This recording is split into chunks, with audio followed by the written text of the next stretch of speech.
Now, today's session is about how to be more creative. Okay. You'll actually be surprised how simple it can be. Okay. But I'm actually going to start with something else that it's been on my mind for a very long period of time. And I always kind of wanted to share this that, when you're running a business, it's like being a military man. Okay. It's like being in a war. Okay. If you make a mistake, let's say a soldier makes a mistake, okay? Arthur, I can see you. Let's say as a soldier, you make a mistake. What's the result?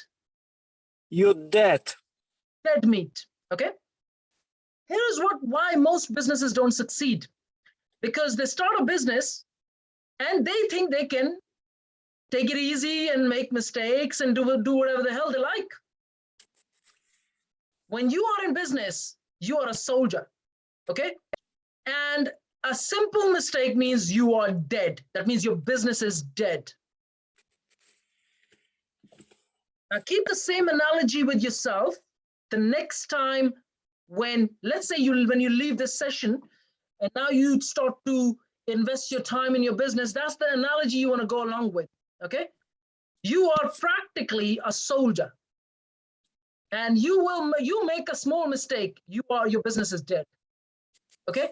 You overlook something in an investment, you're speaking with an investor or developer, you're looking to raise funding, you're looking for deals. You make a mistake that maybe you are not even aware of. You're still responsible. Okay? Either you know it or you don't, you're eventually responsible because the only thing that suffers is your business and you. So now when you leave this session, I want you to think about you as a soldier. Business is nothing but a war. Because when someone doesn't buy a deal from you, he goes on to the competitor. When someone doesn't give you funding, that funding goes to the competitor. Okay? Goes to your enemy, so-called enemy. Okay? Now, I don't want you to take pressure about competition and being a soldier, because pressure has two ways of going, right? You can either become a much more proactive, very solutions-driven person, or you can eventually become bitter, okay? So there's a difference between becoming bitter and better. Becoming a soldier means you become better rather than bitter. You are in war, you are sitting on a business, you need to win business for yourself, okay? When you're bidding for deals, someone else comes and bids for the deal, they stand out more than you do, you've just lost, haven't you? Yeah, of course. You're absolutely right.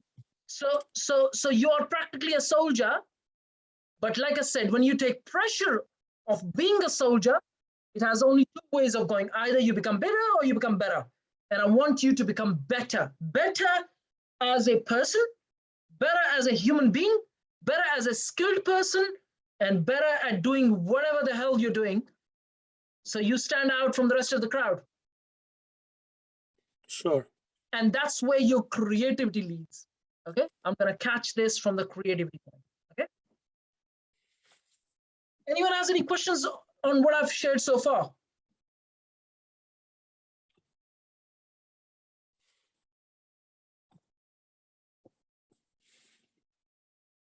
How many hours do you work, Arthur? Too many. Okay. This is why I am spending time not on the right thing, which I know that I am doing, and that's what I have to change. And I am trying to. It's not working so far, but I am working from 4:30 in the morning, and usually finish it something. This is the fastest I can finish. This is 5, and usually quite often I'm finishing at 7 or 8. There's nothing called trying, Arthur. There's nothing called trying. Either you do or you don't. Trying means you're doing it half-heartedly. Yeah, of course. You're okay? Right. Look, you have to have a drive that is unmatchable. When you wake up, you can't say, I'm going to try and close a deal, because it's not going to happen. You wake up and say, you will close a deal. When you work on a deal, and let's say, I'll give you an example on me so you can see through, okay? I have by no means the money to buy a 100-room freehold hotel, okay? 100-room freehold hotel, not lease, freehold. But that's the thing that I'm working towards, right? So if I wake up and I say, I'm going to try, do you think it's going to happen? Arthur, do you think it's going to happen? If I wake up and I say, I'm going to try, do you think it's going to happen? No, I see your point. I see your point. That's and I know exactly what you're talking about because no I have been there. I know that there is no try. It's somehow just to get to this moment when instead of a trying, you can do something. Yeah, it's all about committing and saying, I'm going to do it irrespective of how I do it, okay? That drive combined with asking the right questions is where the creativity is, okay? Creativity is, what is creativity? What does the word term creativity means? Can anyone give me that definition without checking Google? Falake, can you give me a definition of creativity? Creativity essentially is thinking out of the box and trying to create something beyond the obvious. You're close, okay? Create. It's like creating something that already does not exist. Yes? Yes, no? Yes. If you are not creating something that already exists, if you're not creating something that does not exist in your business, then how can you succeed? Most businesses start a business because they want to make money, and that's exactly why they fail. It's the businesses that actually started because there's a problem that needs to be solved with a creative solution are the ones that succeed. Yes, no? Yep. Yes. Yep. So don't start a business because you want to make money and or because everyone else is doing it and I'm going to do it. Okay? Or I'm going to just go out there and make money. That's not how businesses work. Businesses work because you're in the market looking to solve a problem. Okay? But how do you actually become more creative with the solutions? So let's say you might turn up and say, well, tell me a couple of problems in the property industry that can be solved. Okay? I came across a platform that's being launched as we speak. And they are tokenizing the whole property industry, which means that you could be able to invest £10 in a property asset anywhere in the world. Anywhere in the world. That's what you call going towards the digital currency side of tokenization. And this currency is only focused on property. Do you think this guy is going to make it big? Yes, no? There's no property currency, digital currency, is it? Yeah, definitely. He's found a space. I'll tell you a funny thing about this, right? When I came across this idea, I was actually thinking about digital currency. Okay, property digital currency. In fact, I already have a domain called property currency or property digital currency, something like that. I can't even remember, but I already have the domain. But when I came across this, the guy who's launched it, I was like, shit, this guy is first in the market. Okay, I'm already second. I'm pretty sure there's already someone second out there, so that makes me third or fourth. Okay.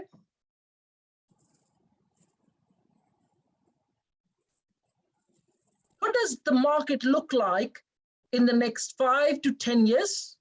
Not longer, because you can't predict 15, 20 years of innovation, okay? What you can predict is 5 to 10 years of innovation, okay?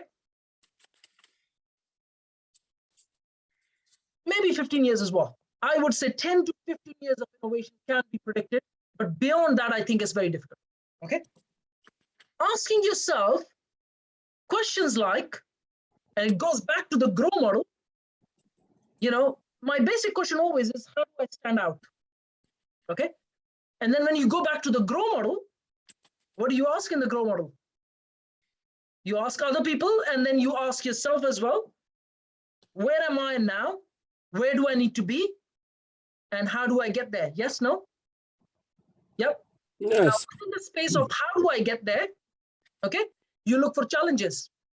Some of the challenges that I see in the property industry at the moment, one of the biggest that I find is finance, okay, which again, I am one of the ones working towards it, but I see finance as one of the biggest challenges.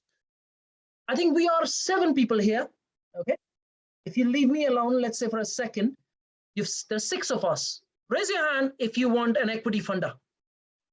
Raise your hand if you want someone to give you equity so you could do more property business, buy more property deals.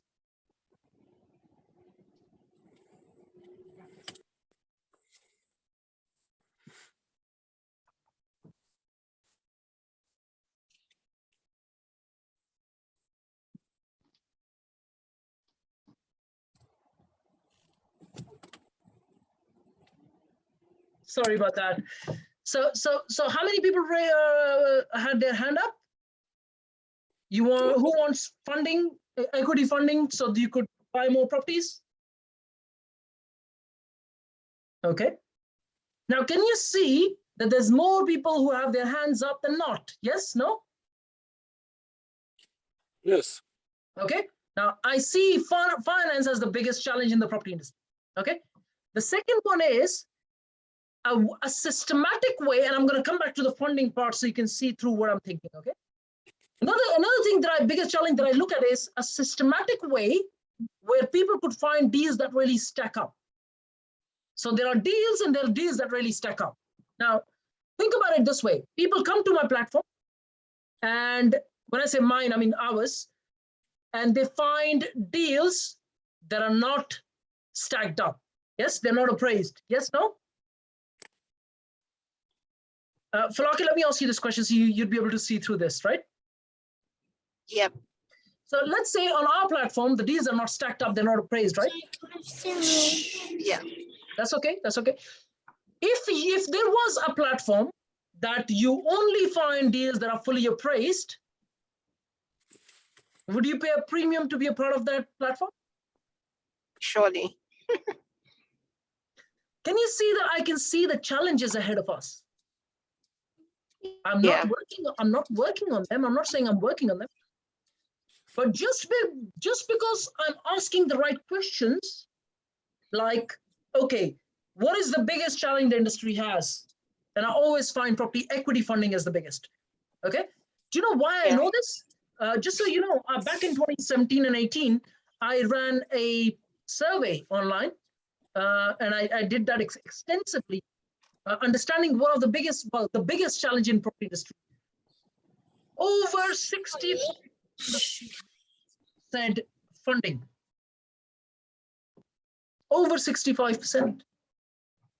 Now, if you can find a systematic way where people could get their funding, and there's lots of people working on this, don't think it's easy, okay?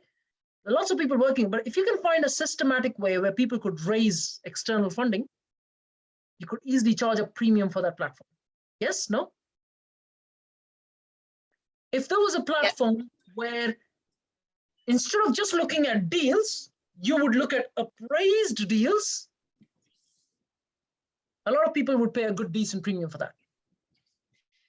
Yeah, but the question, Jack, is if they have that, then surely they will just do the deals themselves, wouldn't they? No, Flake. Okay, here is something you got to remember.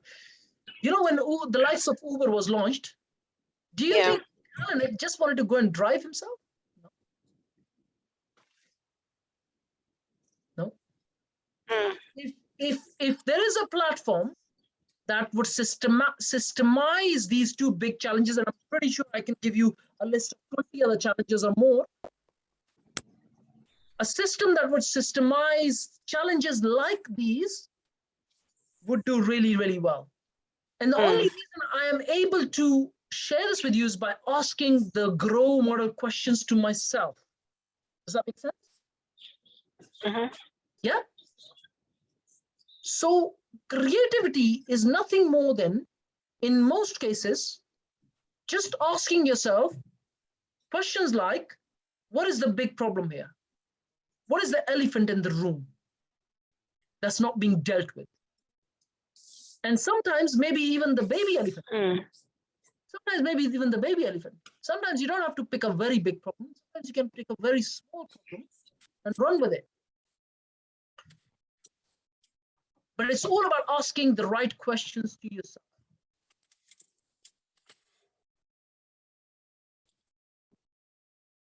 When you ask questions like, what is a big problem? Where are we? Where do we need to get to? And how can we deal with this challenge? The answers to those questions lead to creativity. We are already very creative beings, okay? We can always find solutions to problems. But that's how you become more creative. Another way of looking at, ways to generate more ideas, creative ideas is, and I've shared this in previous sessions as well, I'll share it again. Take a spreadsheet. I'll give you an example. Let's say funding and deals, okay? And then you write locations, okay? A lot of people ask me, how do I find the gold mine area? I always say, there's no right gold mine area. It's more about smaller pockets, right? But then how do you find those smaller pockets, okay? Let's say you say, I want to find HMO deals. And you write a list of, let's say 30 counties close to you, okay?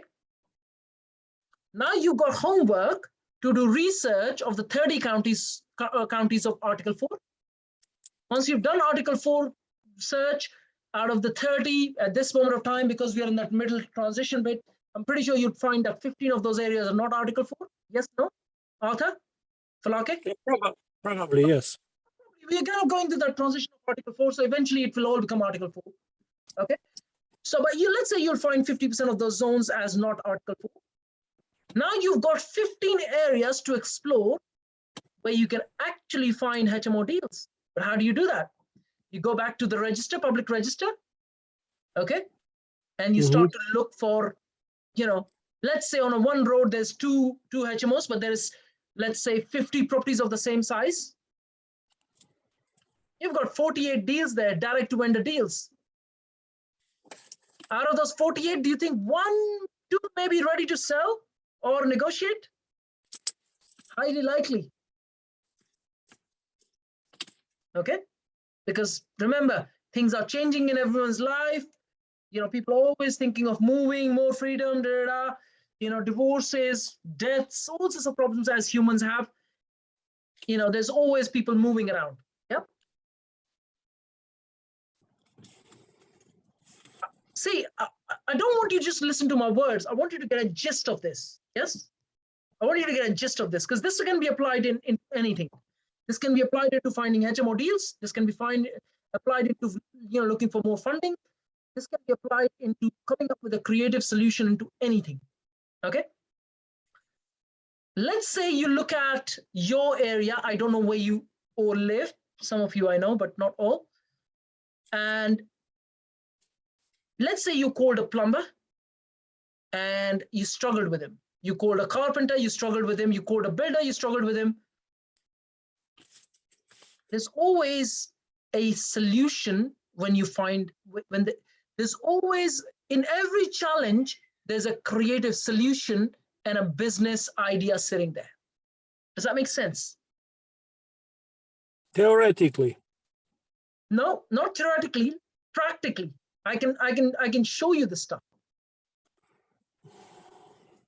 I know what you mean. I know what you mean, but there is some challenges and some circumstances. Maybe the timing is not. Maybe that's right. You're absolutely right, Arthur. Every idea has a timing. If you come too early, you'll fail. You come too late, you'll fail. You're right. Exactly. But how do you get the timing right? The only way to get timing right is by doing it. And the only time you have to do it is, the only time you have to do it is now. Do it now. In fact, let me share with you a story so you can see through a bit.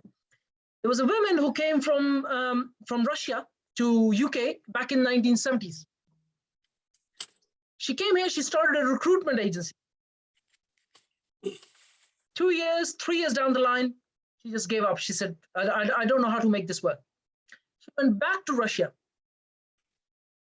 She came back 5 or 6 years later. She came back to UK and she started recruitment agency again. And her mother said to her, you are absolutely mad. You know, you struggled for 3 years. You've lost all your savings previously. Now you're starting the damn thing again.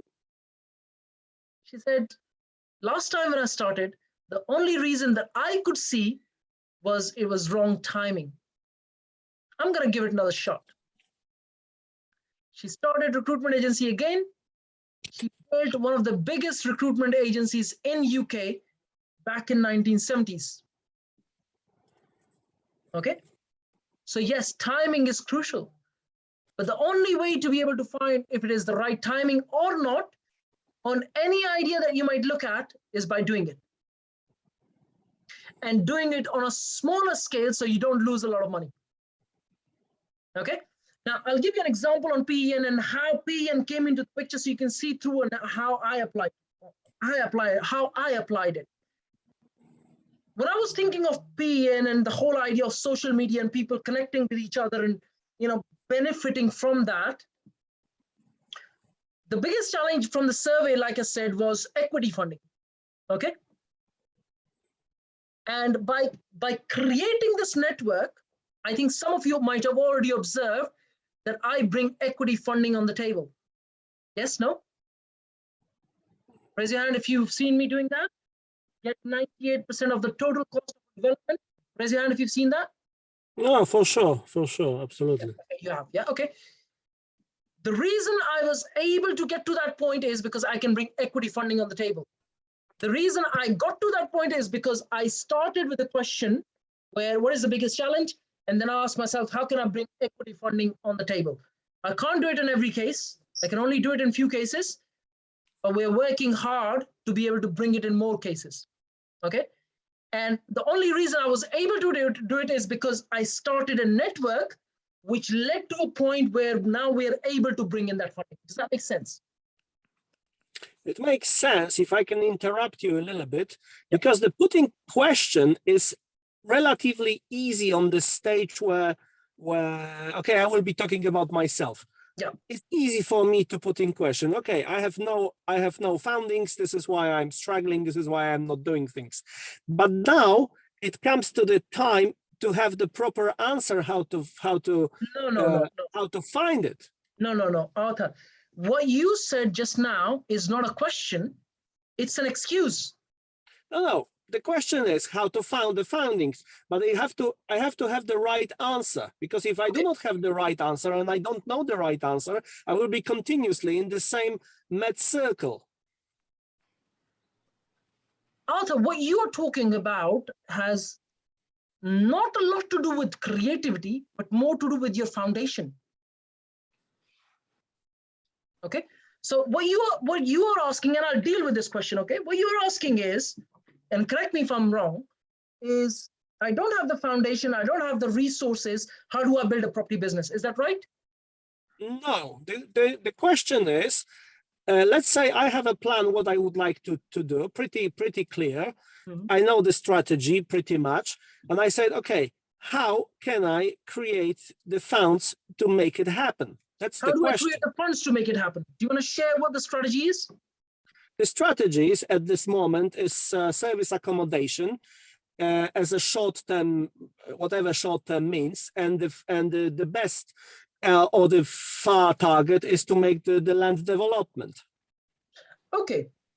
Like I said, it has not a lot to do with creativity, but a lot to do with how you're handling your own personal challenges. Okay. Because service accommodation is nothing new. Yes, developments is nothing new. Okay, but let me deal with your question anyway. Let's say you want to do service accommodation. Okay. For one unit, let's say you need 5,000. Yes. Hypothetically. Yes, no? Yes, but I discover something else as well. But okay, go on. Okay, so let's just take it one at a time. Let's say you don't have your own money, But do you know how to find these deals? Yes, no? I can imagine, yes. Okay. Okay. So let's say you can find these deals. When you find a deal like that, and when you come into the PE network and you say, you know what, I found this deal, really stacks up well, the numbers are healthy. I'm looking for someone to take on this deal and I'll manage it for you. Yes, no? Yes. Yep. The likelihood of you finding someone who will take on that deal is very, very high. Just by asking, that's all. Just by asking. We already have in the main group, I think 3 or 4 people who are investing into service accommodation, getting managed by Muzzy. And the reason he's able to attract that business to himself is because he's bringing the right deals on the table. And he's charging a management fee for that. Does that make sense? So then maybe you don't take them on your name because you don't have the resources to take them. Maybe you can have other people invest in them and you charge a management fee. You get to, let's say now 10, 20 units, you've got substantial income coming in. A rent-to-rent unit would normally generate anywhere between 2 to 3 grand, depending on the location. Let's say 3 grand, you charge 50% of 450 a month. You've got 10 of them, you're making, you know, just shy of 5 grand. If you have 20, you're making almost 10 grand. Yes, no? Yes. But unless you don't bring the deal on the table and you don't ask, you're not going to get the answer, are you? Sure. I was actually, it's probably my situation is, it's not an excuse, but my situation is only, it's a little bit different because I cannot represent myself because of my absolutely damaged credit score, and nobody wants to make any agreement. This has got to do with credit score. This has nothing to do with credit score. If you're Why? raising, if you're getting investors to invest in deals that you bring on the table, they actually go on their name, not on your name, and this has nothing to do with you having a low, bad, or good credit score. Raising external funding has nothing to do with your credit score. No private investor is going to come and check your credit score. But what? Okay. But I have a wrong information. So let me share with you something, Arthur. What I'm sharing with you is not just theory. This is something that it's happening right in front of you. It's happening right in front of you. I think Muzzy at the moment is managing at least 10 units of people of this group, like the main group. He's managing at least 10, if I can think correctly, 10 units of people just in the group. Okay. And that's because he came on the table and said, you know, I've got the deals. I don't have the money. Would you like to invest? These people took it on their name, and he's managing and he's charging a management fee. Makes sense. Okay. Going back to creativity. This is not theory. This is the reality of what I did and what I do on a daily basis by asking myself, what is the big challenge? What is the solution? And whatever the solution turns out to be, I always ask myself, how do I stand out from the rest of the crowd? How do I stand out from the rest of the crowd? Okay. Here's a question to Falake and Arthur. Maybe, I don't know if you were in the event or not. Falake, here's a question for you. Yep. All the speakers that you saw in the event, Yeah. okay, some of them really, really experienced. Yes, no? Mm-hmm. I actually shared with some of them that they have more experience than my life. Like, but did you see every single one of them? Well, almost every single one of them saying, well done to Jack for being able to arrange something like this with that lineup of speakers. Yes, no? Yep. The only reason I was able to do that is because I asked myself a question. How do I push the PN brand to the top 1%? I asked myself this question. Have I been able to do it? No. How likely would I be able to do it in the next, let's say 2-3 years? Very highly likely. Arthur, this is not theory. This is practical questions asked where we get the creative answers. Okay. I would have not, okay. Let me share with you a creative way that I did for the event so you can see through a bit. I called Simon Zucchi. Okay. Well, no, I didn't call him. I messaged him on LinkedIn and I said, I'm doing 1,000 people event. Would you like to speak? He said, yes. Do you think he would have said no? Would have said yes, right? Then I went to the next speaker and I said, I have Simon Zucchi speaking. Would you like to speak? He said, yes. And then I went to the third speaker and I said, I have, Paul Davis and Simon Zucchi speaking. Would you like to speak? He said, yes. I went to the fourth speaker. I said, I have Ranjan Bhattacharya and Paul Davis and Simon Zucchi speaking. Would you like to speak? He said, yes. That's how you come up with creative ways to attract people and grow your brand. Arthur, can you see through now? No, I'm fully agree with you. I have been in this place where you are now, and know exactly this is true. I don't want to say that this what you're talking is incorrect. No, Arthur, wait. It's not about me being correct or not. That's not the point. I'm not trying to prove myself right. That's not the point here. Point is, what I'm sharing with you is all practical stuff that I'm doing behind the scene. I'm doing behind the scene. I don't want to say you in the person, but let's call it a system which works, or the reality of it. Exactly. Maybe that's the more precise sentences which I should really use. No? So if you ask yourself the grow model questions to yourself, incorporated with what is the big challenge? How can I find a solution? Or what could be the potential solution for this challenge? That's where your creativity will come from. I remember doing a creative exercise a long time ago, and I can share that. I've shared this previously in some of the sessions as well, where a guy said, I want to start a cafe. I don't want to just start any coffee shop. How do I come up with an idea where my coffee shop stands out, my cafe stands out? So he went to the spreadsheet and he started writing the areas on one side. So let's say on the left, he started writing areas, the local regions.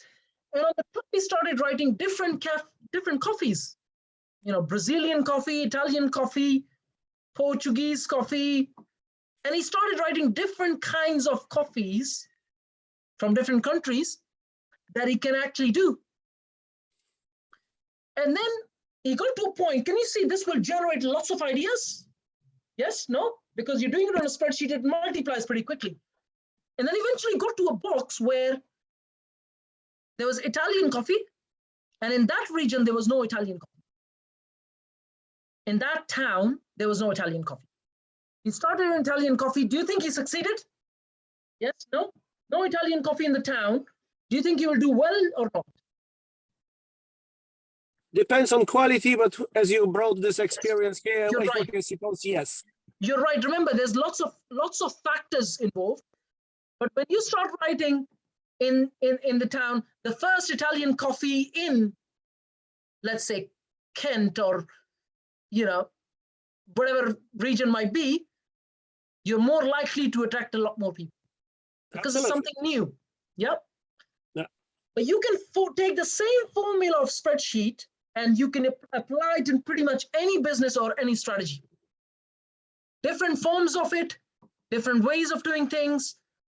One that I came across, and I was actually speaking with Jassim about this the other day, is green sustainable developments. If you, let's say, are in a certain region and you do a development, let's say even if you do one single unit and you now do a green sustainable development, and now you market it, you're more likely to achieve a premium of at least 20% just because it's a green development. Yes, no? Yes, for sure. That helps you stand out. Okay?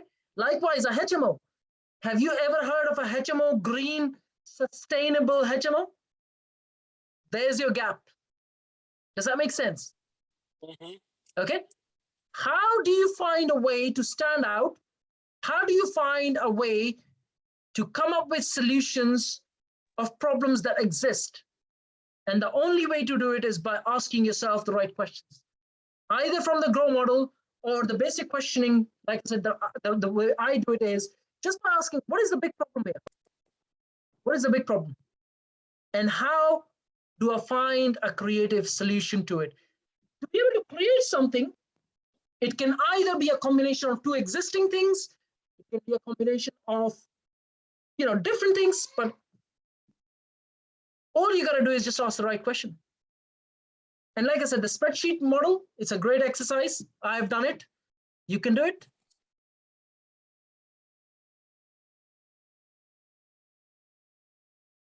Any questions, Arthur?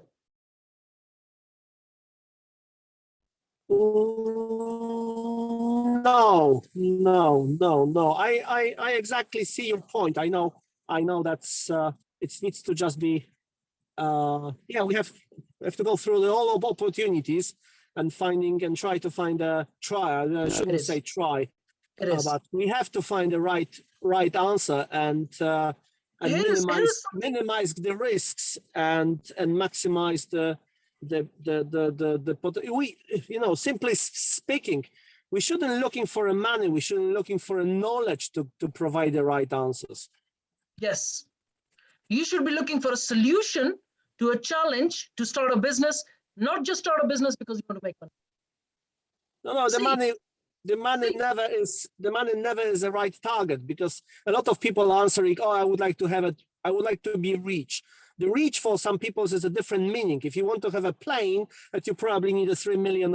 If you want to have a BMW, probably the 30,000 will be enough. And in both cases, you're happy with your choice. In both cases, you feel rich. Yeah.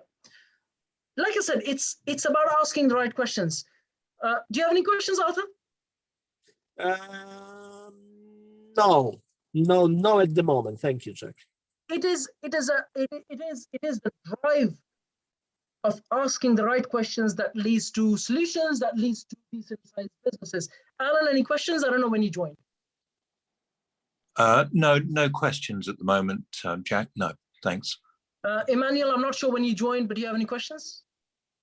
Not at the moment, Jack. Sorry, I just joined in, but I just picked up. We were talking about the grow model, so yeah. Falaki, any questions? Hi, Jack. I've got a couple of questions. The first question is, if a lot of us come into property because we want to earn an income, let's be frank about it, not because we want to come and solve a problem in the market. And then is while you're in there, then you start to look at how to make that, how to make it work. My question is, how do you then reverse engineer that mindset when you've come in because of the money, and then you don't have a problem to solve? Short of saying, well, then it's not for you, you need to go back to where you're coming from. Is there any way to then reverse engineer that process? It's a good question, but don't you think it's just psychological to reverse engineer? Because think of it this way, okay? Let me give you a deeper answer to this. Okay? Business at any given time is never static. It's always evolving, okay? It's always evolving into something or the other. You're working on one strategy, it starts to dip in profits. You move on to a second strategy, you find a creative way to stand out in that strategy. There's always movement and there's always evolving. Yes, no? Falaki, yes. Yeah? Yes, no? Yes. So to answer your question of reverse engineering, you don't need to reverse engineer. All you got to do at this stage is, let's say you started because you started for money, but now you think, okay, that's not the best way to approach business. Now you ask yourself the right questions, which I just shared with you. You just start to do it now. What matters in business is what you do today, not what you did yesterday. Okay? So what you do today is the next deal that you look at, and you ask yourself the question like, how do I stand out? How do I make this work? How do I make it profitable? That's what will help you. It's not about what you did yesterday. Mm-hmm. I hope that answers your question. Yep. Okay, and the second question? The second question is, it actually goes to the first section of the talk where you were talking about then coming in. I'm trying to use the right words, and I'm sorry, I'm going to paraphrase, but it's about we're soldiers in a battlefield, basically. My question is then, when you need to collaborate with people, at the end of the day, they're kind of your competitors. So like the program you had, and that's one of the, that's one of the things I was thinking about when the other people were talking about. It takes a lot of strength to sit down there and somebody else is pitching on your platform for exactly the same things that you do. You know, how do you, I know your answer is, you know, you look at the greater good and all that, but it's not the easiest thing to do when you know that this person is my competitor, but we need to, there is a space to work together to then, you know, to be able to create something bigger. Now, you might know what you want. The other person might not do that as well. So in effect, what I'm trying to ask is, what's the best way to go about collaborations, not only for yourself, but to make sure the other person is on the same page as you are? Absolutely amazing question. Okay, let me take you back to a collaboration that never happened. And because of that, a very big company went down. Back in the days, this is 2000, when Amazon was growing, Toys R Us, Amazon approached Toys R Us to collaborate. Okay. Toys R Us was very big back then. Amazon wasn't. Toys R Us, instead of collaborating, went into competition with Amazon. And I think most of you now know Toys R Us went into bankruptcy. Okay. Even though Toys R Us's last years, when they went bankrupt, I think like a year or two ago, the year before that, they did 5 billion in just online sales. They still went bankrupt. Now it's a very thin line between collaboration and competition.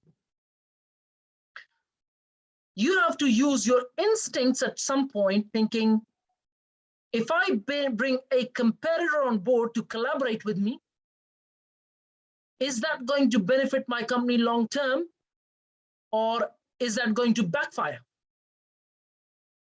And I don't think anyone can give you an answer to this except your own instinct, because there's no logical answer to that. Okay? You know, if you see the likes of Cam Dwighty and Simon Zucchi, and they are directly or indirectly my competitors. Okay?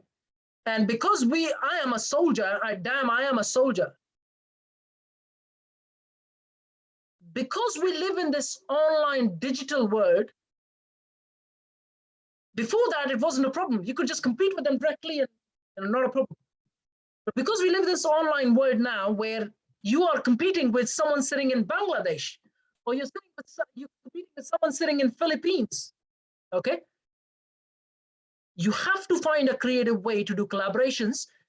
And like I said, only instinctively you can tell if that is a collaboration that's going to eventually benefit the company long term, or is it going to be disadvantageous?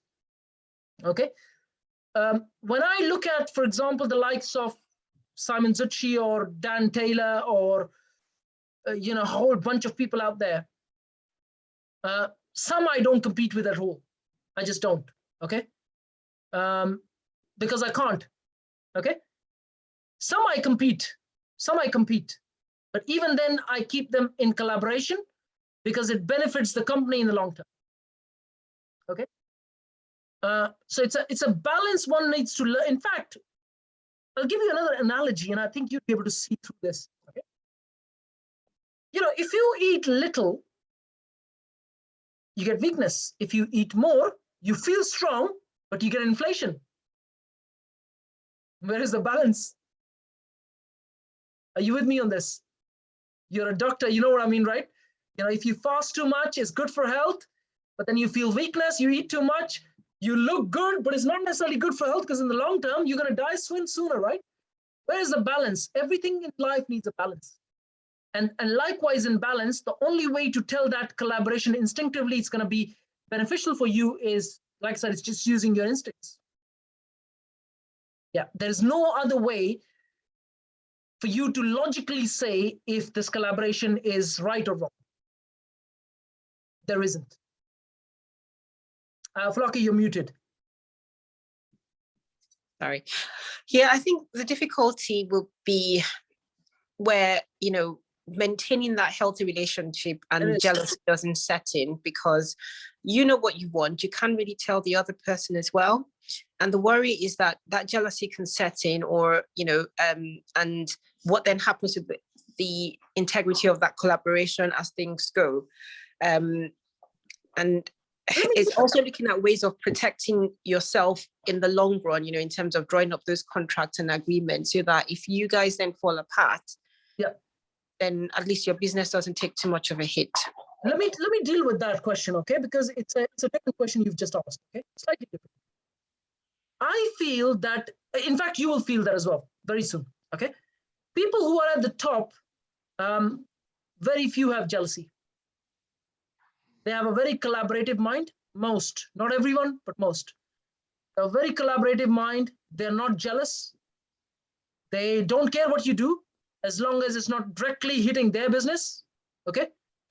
They're normally cool to work with. They're good to collaborate with, okay? I have not come across one that I've collaborated with that has tried to, that I felt jealous, or I felt that they felt jealous, or they've tried to directly compete or beat me up in any way. I've not come across one. Most are remember, to be able to get to that point, they've gone through the hard knock school, right? Which means that they've learned. So does that then mean, going on from there, when you're just starting out, because a lot of, as you said, a lot of, people who are successful, because they've been through a lot, they have a more progressive mindset. When you're just starting out, you don't really have that progressive mindset, isn't it? It's still survival mode. And I think at that level, collaboration then becomes a bit tricky, because you're both in that survival mindset. You don't have that progressive mindset, isn't it? And things can easily go wrong. What is a mindset? What is a mindset? So let me ask you this, okay? If I share an idea with you just now, the trillion cells that you have in your brain, one cell will change, right? Yes, no? Mm-hmm. And that's all you need. That's all you need. I don't believe that we are fixed. We have a fixed mindset as humans. Some people do. I'm not saying no. But those are not the people you want to work with. You want people with mindset where they're learning and they're changing and they're progressing. That's the people you want to work with. A fixed mindset, people that I've just fired a cleaner here, 2 cleaners just now, an hour ago. Okay, just because fixed mindset, they're not prepared to learn. You're not learning. I don't want you out. Okay, why do you want to surround yourself with people with fixed mindset? Okay, you want to surround yourself. Going back to your main question of survival mode. Again, that's a fixed mindset thing. Here is something I've learned in a very difficult way, and it's very difficult to explain. If you're on a survival mindset mode, you'll always remain in it. You'll always remain in it. When I woke up today, okay, here is a live example for you. When I woke up today, I managed to do more in the first 2 hours than I would have done in the next 2 days. I did the same last night as well. I got back here around 9, half 9, 9:15, and by 11 o'clock, I had done a day's work. So between last night 2 hours and 2 hours in the morning, I managed to do more than 2 days' work. And it was around 12 o'clock, my missus came, and I said to her, if I could be in the same mode every day, I'd become a billionaire very quickly. Okay. So it's the mode that you're in that needs to shift and change. I think I've actually done a session where I've shared about a survival mode and a thrive mode. So survive and thrive. Okay. How do you go from a survival mode to a thrive mode? How? Okay. Going back to creativity, it's all a part of all of this. Okay. It's all a part of all of this. Okay. How do you go from a survival to thrive mode? Okay. And the only way I look at it is that you are the soldier. And if when you wake up, if you make a mistake, your business is going to die. And then make sure that you don't, is the only way to thrive. It's almost like, think of it this way, okay? Let's say today is the 4th of May, okay? And you say, you know what? I've had enough of this bull crap that's happening in my life. By the end of May, I'll make sure that I have an investor lined up worth $500,000. And then it's like, put your head down and go and pitch 5 people every day or 10 people every day for the next 26 days. That's 260 people or 200 people. And if you can't get a yes from 200 people, then you need to up your skills. Or you put your head down and say, next 26 days, I'm going to go and find a deal that really is healthy, and I'll make sure that I get that deal. And nothing else comes in the middle of me and that deal. And there's no trying. There's no trying. If you when you wake up and say, I'm going to try, good luck with the trying. Good luck with the trying. So in essence, what I'm saying is, it's really your soldier drive. Unless you don't have that, nothing is going to happen in your life. I'm sorry, that's the reality of it. That's the damn reality. When I want to do a task, either a creative task or a non-creative task, I am so obsessed that nothing is coming in the middle of that, me and that task. Nothing. It's going to get done. There are times when I'd actually look at my diary and there's a task, okay? I actually delete it before doing it. Do you know why? Because I know I'm going to do it. Just going to do it. 2 hours, 3 hours, 4 hours, 5, 10, 2 days, 3 days. I just delete it. Deleting means it's not in my diary. That means it's done. That means I'm going to get it done. So psychological, right? Psychological. Okay? Unless you don't have that obsession, you're not building a really good business at the back of that. It's just not going to happen. Okay? And every step of the way, if you don't ask yourself, how do I stand out? And how do I find a creative solution to every damn challenge that you have? You're not going to go too far. You're just not going to go too far. I'm telling you, I've been through this journey. Look, I always feel that there's one perspective, and that's a one way of looking at the world. There's a million perspectives that you can look at, okay? There's something that I think Bill Gates said, that, if I want a creative solution, I give it to a lazy person, right? Because they know they'll find a way to do it in a lazy way, okay? And that is true. We remember at the core are creative beings. We are biologically creative beings, okay? The reason most people don't use their creativity is because they've never practiced it, they've never been taught, and they don't do it on a daily basis. You got to do it every day, every day. You got kids, Palake, right? When they're little and they won't eat, how many different ways did you find to feed them? That's what you call being creative. Yes, no? Yeah? That's the kind of mindset or psychological framework you need to build a business, to be able to build a successful business.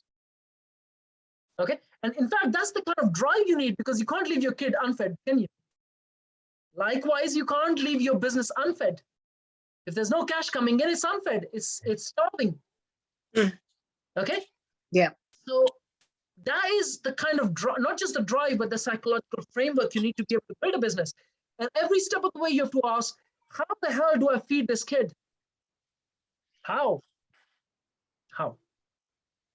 And you ask that how as many times as required to be able to get to that point where you can actually feed that child. Yeah, makes sense. Thanks. I hope that answers your question. Remember, it's a very gray area. There's no black and white answer. Yeah, it's helpful. Yeah, thank you. Okay. And like I said, with creativity, it's nothing more than certain exercise. In fact, let me share with you a story so you can see through a bit more. Okay. There's this guy. He one day went to the post office, and he said he went to the head office of the post office in the country, and he said, you know what? Can I have space to advertise on your post boxes? And the post guy, like the director of the company, said, are you stupid? I'm not going to give you no space. Get lost. I said, okay, no problem. He went back and he called up all the corporate companies in the region and said, if I give you a poster space on all the post boxes, what would you pay? And they said, we'll pay you this much for each poster. He made a list of all the corporate companies that said yes and how much money they would pay. He made a list of that.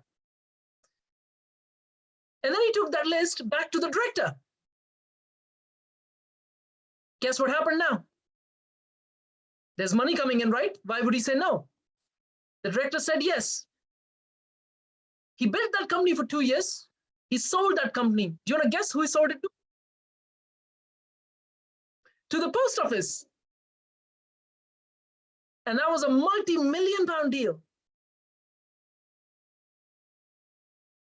Just a creative way to deal with any challenge that you might find. That's all there is. That's all there is. It's not rocket science. When you come across a challenge, you always have to find a creative way around. It's almost like being an ant. You look at an ant, right? Try and stop the ant. What does it do? Goes over your finger, goes over your feet, goes over on the side, back. Find a way.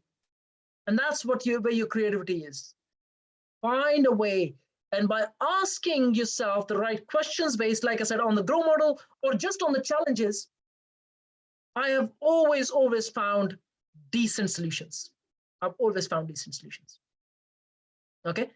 That is the only way you're going to find creative solutions. Okay? Jennifer, any questions? I'm not sure when you joined. Martin, any questions? No, thank you, Jack. Shali, any questions? No, Jack. This is today's session.